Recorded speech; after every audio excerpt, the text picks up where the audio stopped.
annoncer la bonne nouvelle. Nous avons vu qu'il était venu pour guérir le cœur brisé. Nous avons vu qu'il était venu aussi pour délivrer les captifs. Nous avons vu qu'il était venu pour guérir le malade. Et hier, nous avions vu un autre aspect du ministère de Jésus. Nous avions commencé à voir qu'il était venu enfin de proclamer, de publier une année de grâce. Dis une année de grâce. Jésus était venu pour publier. Jésus était venu pour proclamer une année de grâce. Alléluia. Et nous devons vous expliquer ce que cela veut dire. Nous avons expliqué, annoncer la bonne nouvelle, c'est quoi? Libérer les captifs, c'est quoi? Guérir le cœur brisé, c'est quoi? Proclamer aux aveugles le recouvrement de la vue, c'est que ça veut dire. Et nous devons aussi vous expliquer c'est quoi publier ou proclamer une année de grâce. Alléluia. Parce que c'était ça la conclusion de ce que Jésus avait commencé à dire par rapport à son ministère. Alléluia. Il était venu publier une année de grâce. Dis grâce. Dis encore bien grâce. Je me sens obligé de dire quelque chose qui ne m'avait pas béni. Hier, je ne t'ai pas béni. Je te bénis parce que je crois que Dieu va la changer. Mais je ne t'ai pas béni par une de mes filles ici à l'église. S'il vous plaît, ne commencez pas ces choses. Il y a une de vous qui est allée, qui était devant une de ses voisines, je crois. Alors, cette voisine lui a exposé le problème qu'elle avait. Et elle l'invite à l'église en disant, viens dans notre église, notre pasteur, à Kobiksayo, notre pasteur, à la salle à la prière à Makassi, notre pasteur, bien aimé, me tuer. Alléluia. Alléluia.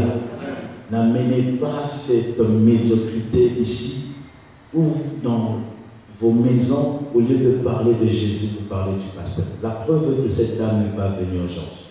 Parce qu'elle n'était pas venue pour Jésus, elle était venue pour le pasteur. Alors n'allez pas dire aux gens, pasteur Natsona, pasteur Natsona. Non, non, non, je ne veux pas ça. Alléluia. N'allez pas faire la publicité de votre pasteur, il n'est rien. Tout ce que tu vois ici, ce n'est pas lui.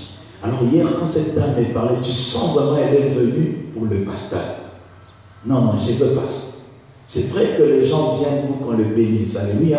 C'est vrai que vous pouvez inviter les gens pour nous rencontrer.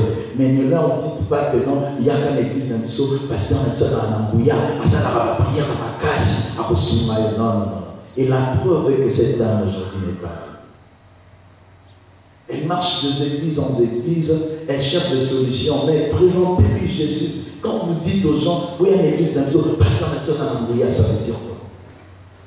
C'est ce que nous vous prêchons dans cette église. C'est ce que moi je vous prêche. D'aller prêcher l'évangile selon lequel vous disiez, pasteur Nabiso, Azanambouya. Prochainement, si je reçois une dame venue avec ce genre de témoignage, je chercherai à savoir qui l'a invitée et je vais la réprimander. Car hier, j'ai fait un effort dans le canal pour gagner les beautés. Ainsi, je parle à toute l'église. Soyez matures. Alléluia. Soyez matures. Ne soyons pas comme des églises où on brandit les pasteurs. Pasteur Nabiso. Ou même quand vous témoignez, ne dites pas papa. Non, parlez du Seigneur. Alléluia. Ne brandissez pas l'homme dans cette église. Ce n'est pas l'homme qui fait tout ce que vous voyez ici. Je ne veux pas ça. J'ai commencé avec mon Dieu. J'étais humble. Laissez-moi comme ça. Alléluia, j'ai vu de grandes choses, même plus que ce que je vois ici, et je n'ai jamais monté la tête. Laissez-moi humble. N'allez pas dire aux gens, il y a qu'à l'église d'Also, pasteur Alléluia, plus jamais ça. Alléluia, alléluia. Je vous envoie parler de Jésus, je vous envoie parler de qui? De Jésus, parce que c'est lui qui fait tout ce que nous voyons ici. Est-ce qu'on sait combien? Parce que si au début déjà comme ça tu laisses ces choses, Demain, les gens vont commencer à te chanter même à la maison. Ils disent, pasteur Hervé, je ne veux pas toutes ces choses. Alléluia. Alléluia. Amen. Je sais que tu es ici. Vous avez fait un effort pour voter. Pour ce qui pas tu dois tout sur la évitez-moi ça. Nous sommes au début de ce que tu as commencé à faire et laissez-le continuer son travail. Et ne nous tuez pas. Alléluia. Ne nous tuez pas. N'allez pas parler de nous, parlez de Jésus.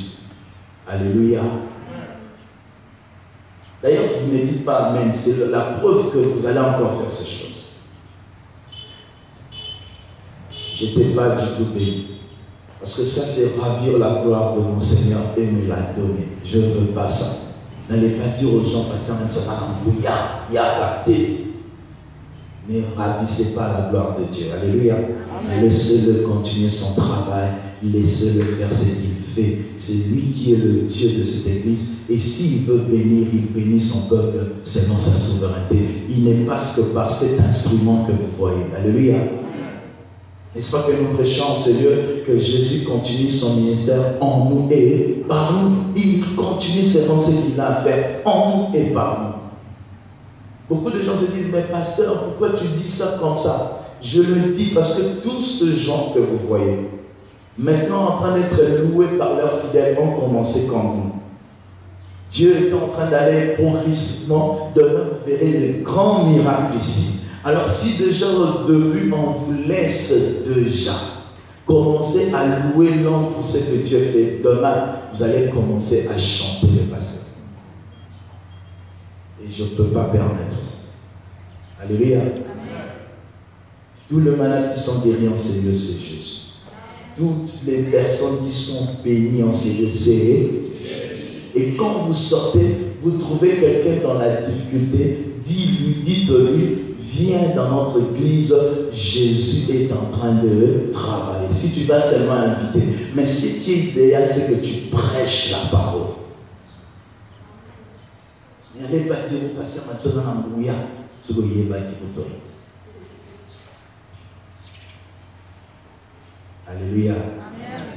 Vous m'avez pris 10 minutes pour vous expliquer ça. Alors je crois que ça vous a vraiment entré, ça vous est entré. Alléluia. Amen. Non, j'aime bien le maman.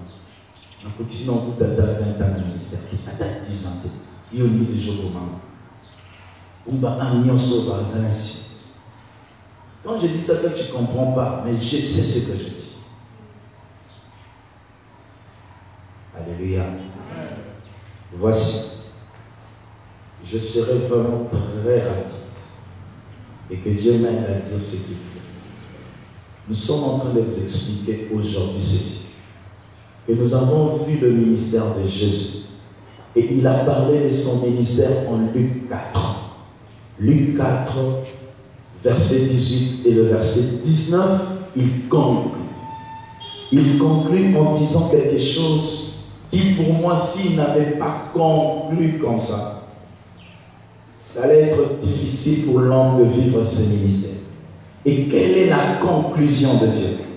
Lorsqu'il a parlé, il a dit, l'Esprit du Seigneur est sur moi, parce qu'il m'a envoyé pour annoncer la bonne nouvelle aux pauvres, il m'a envoyé pour guérir ceux qui ont le cœur brisé, pour proclamer aux captifs la délivrance et aux aveugles le recouvrement de la vie, pour renvoyer libres les opprimés. Et la conclusion de ce qu'il disait, il a apporté au verset 19 en disant, pour publier une année de grâce du Seigneur.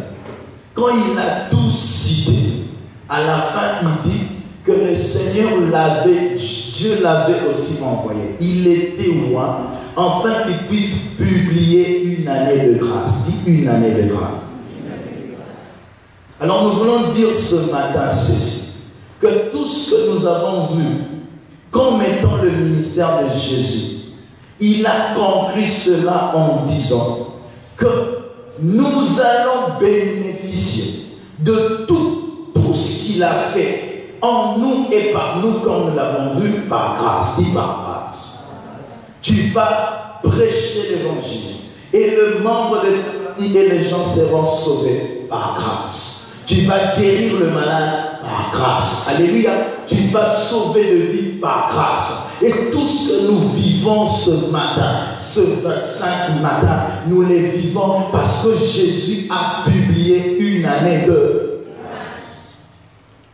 En soi, il est en train de dire que comme je suis en train de travailler, sachez que pendant que je travaille, lorsque je partirai, vous continuerez mon ministère, non à cause de vos œuvres, non à cause de parce que vous serez meilleurs, non parce que vous serez différents des autres, mais parce que je choisirai parmi vous certains en qui je veux travailler dans la même dimension, par qui je veux travailler dans la même dimension. Mais ce travail-là qui continuera ne se fera que parce que vous serez dans une année de grâce. Amen. C'est pour cela même, je viens de te dire, ne brandis pas les hommes de Dieu par qui Jésus est en train de passer. Parce que tous ceux qui sont en train de vivre, ils sont en train de le vivre. Pourquoi? Parce que Jésus avait publié une année. Depuis que j'ai compris ces choses, que ce qu'il est, il est ce qu'il est, que ce qu'il a, il a ce qu'il a, que parce que Jésus, en venant sur la terre, il n'a pas seulement prêché la bonne nouvelle, il n'a pas seulement guéri le malade, il a aussi publié une année. Donc nous tous tels que nous sommes là, nous sommes couverts comme sous un nuée. Et ce nuée s'appelle la grâce. Dis la grâce. Si Dieu t'ouvre les yeux, tu verras qu'autour de nous, il y a quelque chose d'invisible que Dieu appelle la grâce. Et lorsque nous venons en ce lieu, ce n'est que sa grâce qui nous amène. Lorsque nous vivons tout ce que nous vivons en ce lieu, nous les vivons rien que par grâce. Tout ce que tu es, tout ce que tu as, c'est parce que Jésus a conclu par cette phrase. Je suis venu publier une année. Alors quelqu'un dira, mais Jésus est parti il y a longtemps. C'est qu'une année, c'est l'équipe. La Bible dit, devant Dieu, un jour, c'est combien? Alors, une année déjà de Dieu, ce n'est pas comme une année. Alléluia. Quand Dieu dit une année, cela ne veut pas dire 365 jours. Alors, quelle est une année de grâce que Jésus a publiée? C'est ce qu'on appelle époque de la grâce. Dis époque de la grâce. C'était toute une époque, ce n'était pas une année par rapport au calendrier. Alléluia. C'était une année par rapport à une époque. Et cette année de grâce que Jésus a publiée a commencé à la croix et ça se terminera le jour de l'enlèvement et c'est ce qu'on appelle l'époque de la grâce. Alors, en d'autres termes, ça confirme ce que je viens de te dire, que nous sommes encore sous le nuée de la grâce. Nous sommes encore sous l'époque de grâce. Parce que comme je te dis, ça a commencé à la croix, ça prendra 5 ans. Le jour de l'enlèvement. Nous vous avons prêché ces choses en ce lieu. Nous bénéficions du ministère de Jésus. Non parce que nous le méritons. Alléluia. Nous bénéficions de tout ce qu'il a accompli. Non parce que nous le méritons, mais par grâce. Dis par grâce. Même ce que tu es, bien-aimé. Parce que nous avons vu qu'il était venu annoncer la bonne nouvelle. Et nous avons dit que annoncer la bonne nouvelle, en d'autres termes, ça veut dire donner le salut aux hommes. Alléluia. Alors j'aimerais te dire que si tu es sauvé, ce n'est pas parce que tu es beau. Si tu es sauvé, ce n'est pas parce que tu es belle. Si aujourd'hui tes amis sont dans des boîtes, toi tu es dans l'église.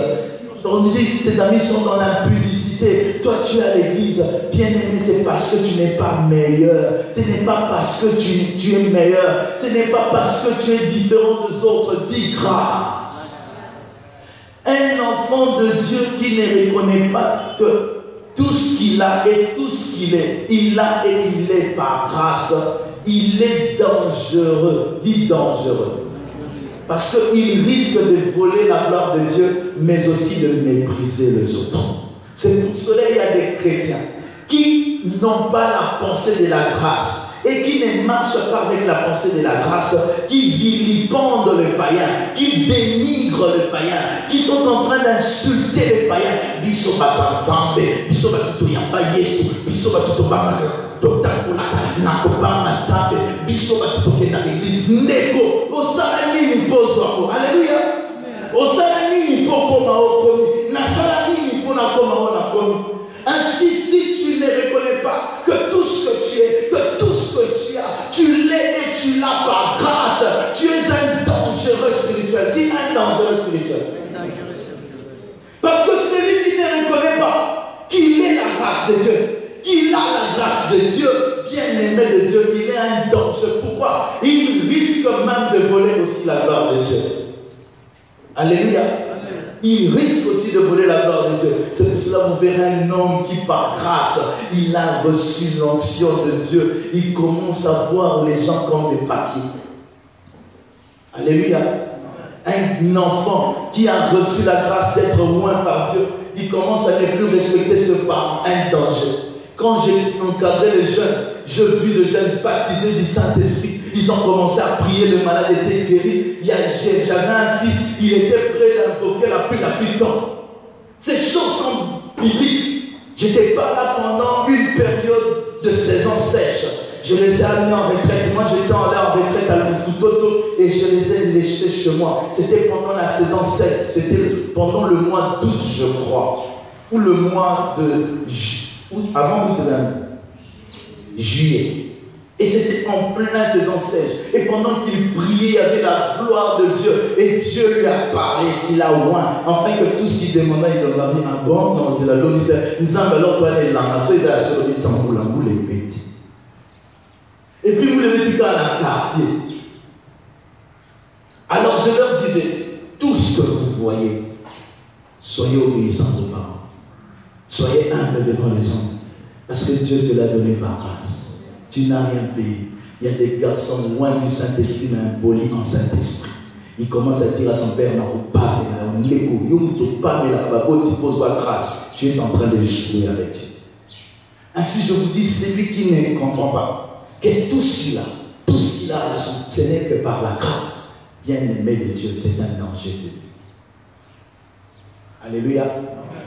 Même les gens, parce que vous savez que le ministère de Jésus ne se limite pas seulement aussi à ce qu'on a cité. Vous savez qu'il a dit de riche qu'il était, il s'est appauvri afin que nous puissions être comment? Ainsi, un enfant de Dieu, s'il s'enrichit, c'est parce que Dieu l'a fait grâce. Dis grâce. Il nous a bénis de toutes sortes de bénédictions spirituelles dans le lieu céleste en Christ Jésus. Ainsi, si tu es un chrétien qui ne comprend pas que l'argent que tu l'as reçu par grâce, bien-aimé de Dieu, au comment cueillir et puis au ministère, ainsi c'est décevant parce que même les chrétiens demandent des choses à Dieu en disant vous avez pas pour la main, vous avez vraiment nous avez conscient grâce à la vérité. Alléluia. C'est pour ça que je vous dis ce matin, reconnaissez la grâce de Dieu dans votre vie. Depuis que moi j'ai compris ces choses, je ne critique plus mes amis qui sont dans le monde. Quand je m'étais converti, j'ai commencé à les voir sales. J'ai commencé à les voir comme des gens répugnants. Bien, les choses d'une révélation, ils sont déséquilibrés au même temps, et équilibrés. Alléluia. Parce qu'au début, quand j'ai reçu la révélation du péché, tous mes amis, toutes les filles avec qui je péchais,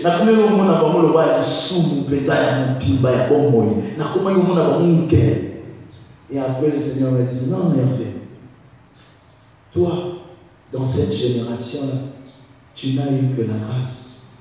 Qu'est-ce que tu as fait? Et je me suis réalisé que non. Et d'ailleurs, tout le temps, vous allez venir dans mon kiliamo. Bateau, on a la bonne et nous allons bien pour les camarades. Parce que j'ai encore des amis dans le monde, mais quand on était tous dans le monde, moi j'étais pire qu'eux. Mais ils sont encore là-bas. Dieu m'a pris. Et des fois, ce sont des choses qui me font pleurer. Seigneur, qu'est-ce que je fais? Parmi tout cela, avec qui on était haut, il y a même des amis qui, eux, ils partaient à l'église. Moi, je ne partais pas. J'étais dans des sites. Eux qui étaient quand même bien. Tu ne les as pas pris. Tu as choisi le moindre de tous. J'aime Paul, comme il dit, il parle de lui, il dit, tu as choisi le moindre de tous. Alors, quand quelqu'un reconnaît la grâce de Dieu, il est humble. Et il peut prendre ce que Dieu a déposé en lui pour le mettre au bénéfice des autres. Il ne se contente pas à bénéficier de cela au détriment des autres. Il reconnaît que si Dieu m'a donné, je n'ai rien donné. Alors pourquoi je le garderai pour moi-même? Et dans ça, je parle de tout le domaine.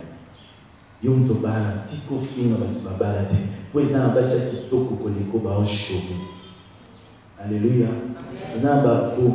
Mais alors trouvez-moi cité. Ce qui m'est arrivé à un moment. Commencez à me plaindre.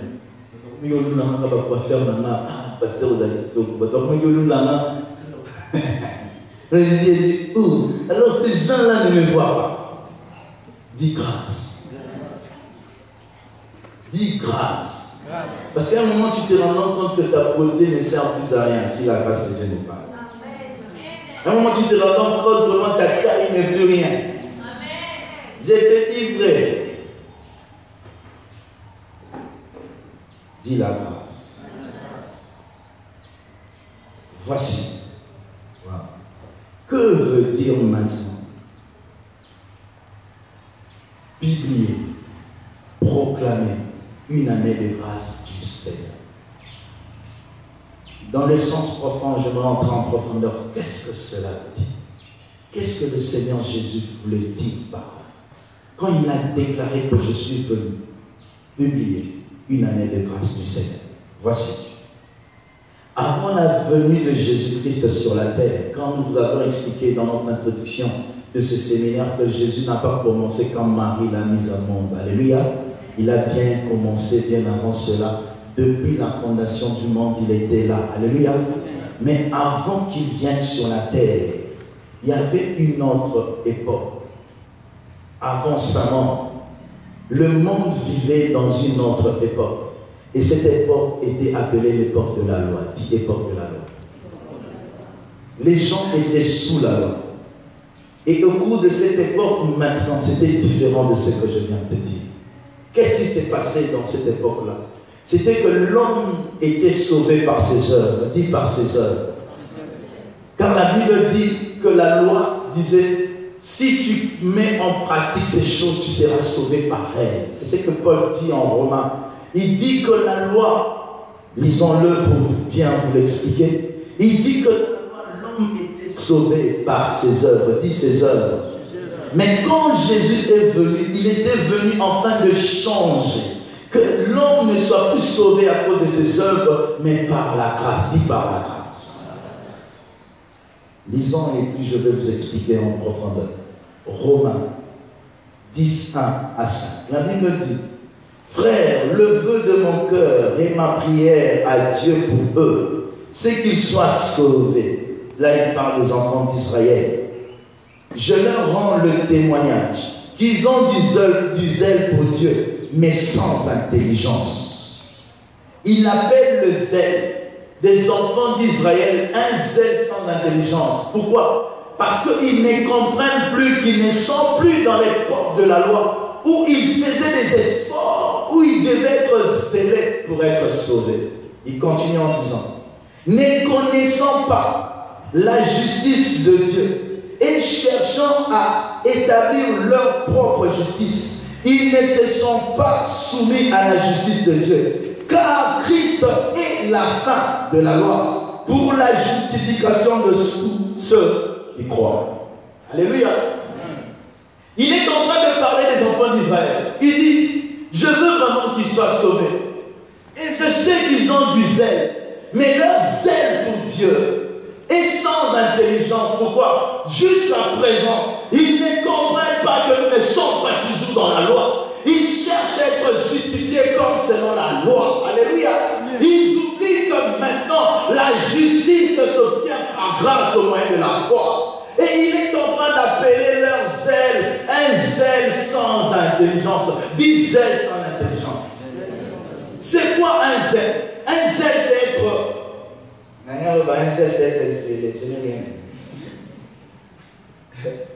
Un zèle, c'est... Kozala, koika, molende, Pico. Koika pico na mamanzambe, kozala, molende na mamanzambe. Kozala, mutozomi pesa to na mamanzambe, c'est ça. Être zélé, yo, on a tous na sima, makamazambe, na sima, dokazambe, en train de faire des choses pour Dieu. C'est ça être zélé. Et il dit, je reconnais qu'ils sont comme ça. Alléluia.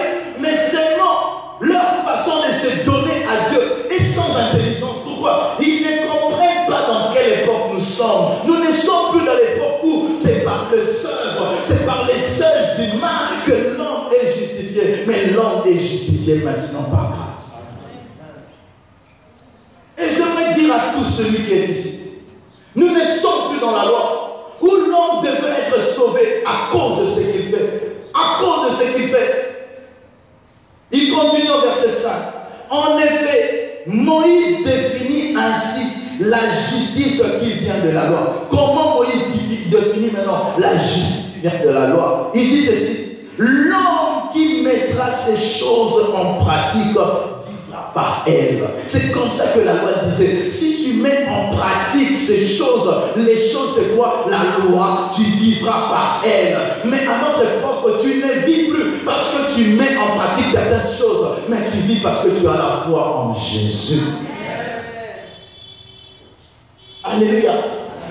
Et j'aimerais répondre à un de mes fils qui m'a écrit hier. Je bénis Dieu pour tout ce qu'il nous écrivait après le message. Alléluia. Par rapport à ce que vous êtes bénis, par rapport aux questions que vous nous posez. Alors il m'a posé cette question hier. Mais pasteur, tu nous as dit que la grâce nous suffit. Si nous croyons seulement à la parole de Dieu, nous vivrons tout ce que tu nous dis. Mais on nous prêche, on nous dit de payer le prix. Alors ça m'a bouleversé. On nous dit pour avoir l'onction, il faut payer le prix. Il faut payer le prix, il faut jeûner, il faut prier. Mais toi, tu nous as dit qu'on n'a pas besoin de jeûner pour vivre tout ce qu'on a dit. On a besoin de croire seulement à ce qu'on nous a dit. Alors ça m'a bouleversé. Alors c'est quoi payer le prix? Parce que c'est ça le problème de foi qui nous glisse encore dans la loi. Alléluia. Où nous croyons que lorsque nous payons certains prix, lorsque nous devons faire certaines choses pour recevoir certaines choses de Dieu, ce sont ces choses-là qui nous les donnent. Non, c'est pas ça. Je vais t'expliquer. Alléluia. Payer le prix dans l'époque de la grâce, c'est quoi? Voici. La Bible dit en Éphésiens 2, verset, je crois, 8. Éphésiens 2, verset 8. Car c'est par la grâce que vous êtes comment? Sauvés. Par le moyen de la foi. Nous sommes sauvés par grâce. Nous recevons tout ce que nous recevons par. Mais la grâce de Dieu qui est disponible agit maintenant en nous au moyen de. C'est ça maintenant la part de ce que beaucoup de chrétiens n'ont pas méprisé dans cette époque de la grâce. La grâce de Dieu, c'est quoi? La grâce de Dieu, c'est que Dieu a envoyé son Fils unique, afin qu'il soit sacrifié à la croix pour que nous puissions être sauvés et que par la croix nous puissions bénéficier de toutes ses promesses. Alléluia. C'est ça la grâce. Ainsi, cela est disponible. Dis disponible. Jésus est déjà mort. Il a accompli. Donc sur la croix, il a dit tout est. C'est ça la grâce. Tout est accompli, c'est ça la grâce. Mais la Bible maintenant dit que nous sommes sauvés par cette grâce-là, par le fait que Jésus est mort à la croix. Mais cette grâce nous a sauvés au moyen de quoi? De la foi. Ainsi, la grâce, c'est la part de Dieu. La foi, c'est ta part. La grâce, c'est que Jésus est mort pour que tu sois sauvé. Mais ta part, c'est quoi? Tu dois avoir la foi en cela pour que tu puisses être vraiment sauvé. C'est pour cela qu'on voyait Jésus est mort, n'est-ce pas? La Bible dit qu'il est mort pour sauver l'humanité, n'est-ce pas? Mais est-ce que vous n'êtes pas conscient que tout le monde n'est pas sauvé? N'est-ce pas que tout le monde n'est pas sauvé? N'est-ce pas que tout le monde n'est pas sauvé? Même si la Bible dit que Jésus est venu pour que tout le monde soit sauvé, est-ce que tout le monde est sauvé? Mais non, pourquoi tout le monde n'est pas sauvé? Parce que tout le monde n'y croit pas. Tout le monde n'a pas de foi. La grâce est disponible, mais elle s'applique dans ta vie que par le moyen de foi. La grâce peut être ici, mais si tu ne crois pas, tu ne l'auras pas. Lorsque nous prions pour le malade, est-ce qu'à la croix, le malade a été pourvu à être sauvé? Est-ce que la guérison est pourvue à la croix? Non, est-ce que la guérison n'est pas pourvue à la croix? La Bible dit par le meurtrissure de Jésus, nous sommes guéris. Dieu a pourvu qu'à la croix, nous puissions être comment? Donc, si nous disons que Dieu vous guérisse, c'est la grâce, parce que nous avons reçu la guérison où? À la croix. Cela veut dire que tout ce que nous avons reçu par la croix de Jésus, c'est ça la grâce. En résumé, c'est ce que je vais te dire. À la croix, n'est-ce pas que Dieu a pourvu que nous puissions être riches?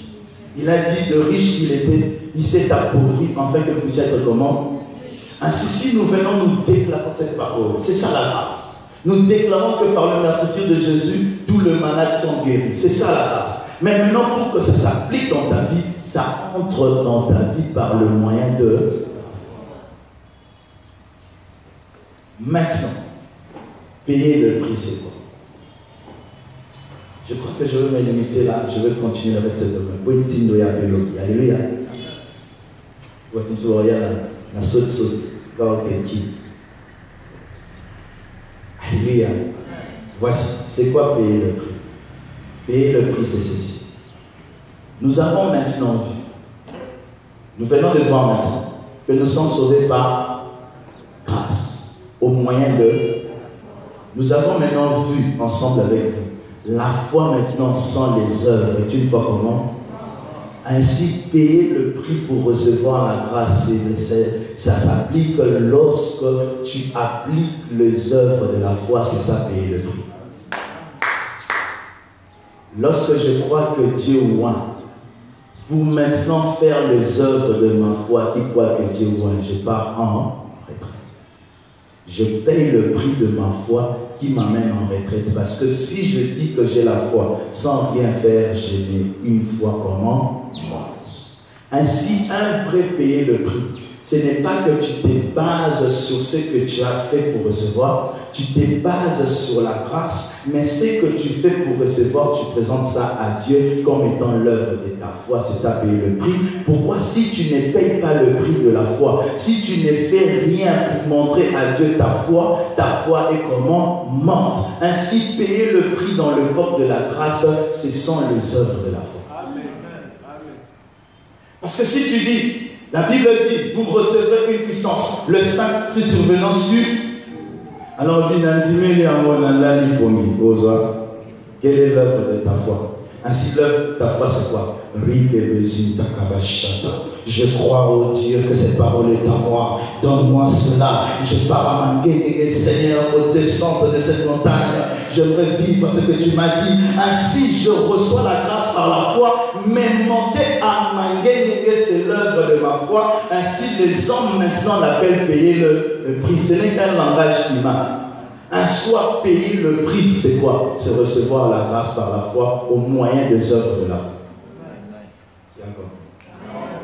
La croix dit ceci, que le riche il s'est appauvri, afin que nous puissions être comment? Riche. Merci Seigneur, parce que tu es mort, afin que je sois riche. Ainsi, je crois que tu bénis. Alléluia. Cherche le boulot pour qu'il me bénisse. Alléluia. Parce que si je travaille, c'est parce que je crois que tu bénis. Vous serrez la tête et non la queue. Alléluia. J'étudie, je sais que je serai la tête et non la queue, je vais réussir. Ainsi, il faut payer le prix de ta foi. C'est quoi le prix de ta foi? Tu dois étudier.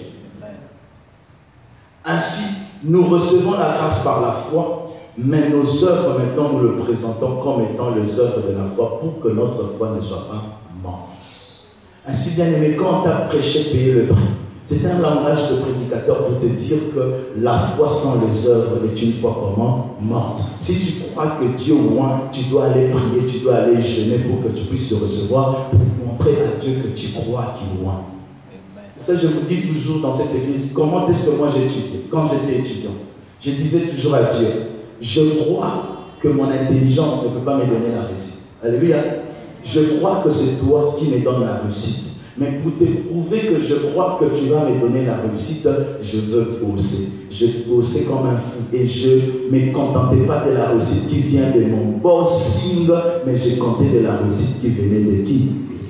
Ainsi, je présentais à Dieu étudié comme étant un signe de ma foi, comme une œuvre de foi. J'ai payé le prix, je peux quitter à 6 heures en chambre, je reviens à 2 heures. Je suis un moment ma ligne au lac Tibakazaka. J'étudie, mais je sais que Seigneur, toi tu as dit je serai la tête énorme. C'est ça payer le prix. Maintenant, beaucoup de chrétiens ne le font pas. Grâce, nous avons ça au lac ta foi est morte. Amen. Et la réponse? Payer le prix, c'est présenter à Dieu le œuvre de ta foi. Car si tu ne présentes aucune œuvre de foi, ta foi est comment?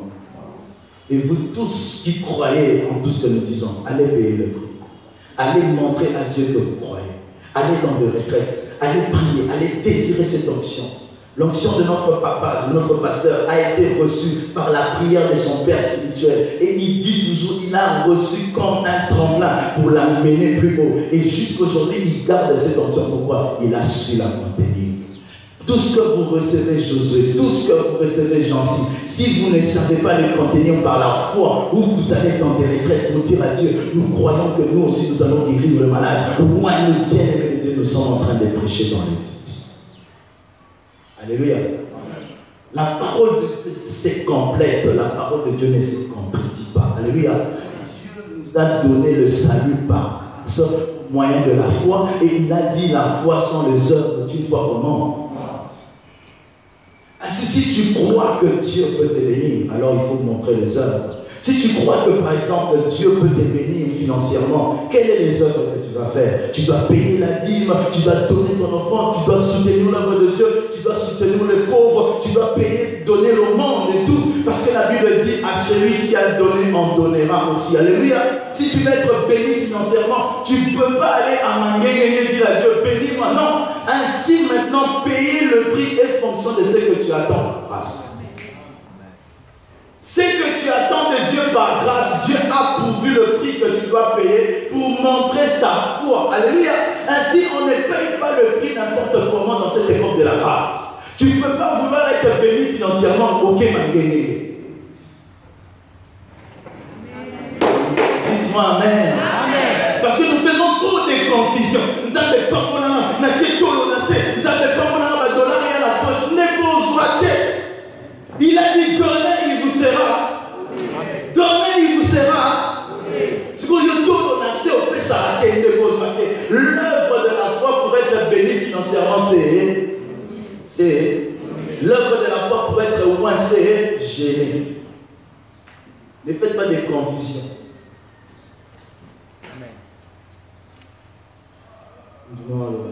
L'œuvre de la foi comme Mangengenge. Non, Mangengenge a ce.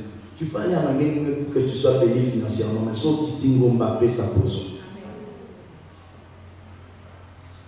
Mais si tu veux être loin d'écho, ah c'est beau, qui a déjà été loin dans sa chambre, sans qu'il y ait des gens. Où tu peux aller Molini, ou puis Mamie, Molini, protocole à Opeso, papier Moussa, ou pas Moussa, ou Baniki, Colonamo, ou Sanzade, merci. C'est beau. Pourquoi on a fait ce qu'on a raté? Pour ça, on a coupé. Et quand tu es loin, tu cries. Et on au cas, un voisin, et on bec le porte, nini, au cas, il est nini. C'est beau, et les filles. Si on vit par là, on a pour rataka. Pour rataka. On t'a signé ton ipoué. On s'en t'a signé tes bouts. On t'a mani, elle, t'as monté, on y gaïa. Et on là, il faut la transmettre. Mais pour nous, oh, il y a un secret. Il y a un secret que vous faites ça. On dit il y a un secret. Oh, il y a un peso. Pour nous, il y a un secret. Il y a aussi ça. Il y a un peso. Et je prie que tout ce que vous avez reçu hier, le culte d'hier, vraiment m'a béni. Que Dieu vous accompagne dans cela. Que tout celui qui a été loin dans toutes ces dimensions possibles, que Dieu vous y accompagne. Et allez dans des retraites, allez prier pour multiplier la grâce. La grâce se multiplie par la foi. La grâce se multiplie par la foi. Et la foi doit être accompagnée par seul. Alléluia. Il y a beaucoup à vous dire au sujet de cela. Je vais vous expliquer comment se fait la transition de la loi et de la grâce. Comment cela a été changé. Alléluia. Comment est-ce que la loi n'est plus évidente pour nous, mais c'est la grâce. Je vais vous l'expliquer. Quelles sont les différences pratiques de l'époque de la loi et de l'époque de la grâce, afin que tu comprennes dans quelle époque tu vis et que tu vis pleinement la grâce de Dieu. Mais ce matin, retiens que tu n'es plus sous la loi, tu es sous la grâce. Cela veut dire que tu n'es plus sauvé par tes œuvres, mais tu es sauvé par la foi. Alléluia. Et comme nous venons de dire, une foi sans les œuvres est une foi comment morte. Alors les prix à payer, c'est les œuvres qui accompagnent ta foi. Alléluia. Ainsi, ne mélangez pas le prix à payer, car chaque foi, s'il faut le dire comme ça physiquement, chaque foi a son œuvre. Si j'ai la foi pour être béni financièrement, l'œuvre de ma foi c'est donner. Si j'ai la foi pour être roi, l'œuvre de ma foi c'est aller prier, demander Dieu me voit. Alléluia. Si je veux quelque chose, si je veux avoir le travail, l'œuvre de la foi, c'est que j'aille déposer les CV. Alléluia. Si j'ai besoin de réussir à l'école, l'œuvre de la foi, c'est étudier. Alléluia. Ne mélangez pas les œuvres de la foi où je vais être comme Bill Gates maintenant à la maison. Même lui, Bill Gates, que tu appelles occultiste, a travaillé. Dites-moi amen. Amen. Et tu vois, ils donnent des dons pauvres, ils comprennent. Alléluia. Quand vous voyez des occultistes donner des dons pauvres, les lois naturelles de Dieu s'appliquent à tout le monde. Nous l'avons déjà enseigné en CE. C'est lui qui donne, reçoit. On a dit c'est lui, on n'a pas dit chrétien qui donne. Alléluia. Ainsi, comprenez que nous sommes dans l'époque de la grâce, dit grâce. Est-ce que nous pouvons nous lever pendant un moment et dire merci à Dieu pour la grâce? Nous ne sommes plus obligés de faire des œuvres pour être sauvés. Mais lorsque nous croyons, nous sommes sauvés. Prions, prions s'il vous plaît. Que chacun prie, prions s'il vous plaît. Que chacun prie. Les choristes, quand le pasteur finit de prêcher en monte,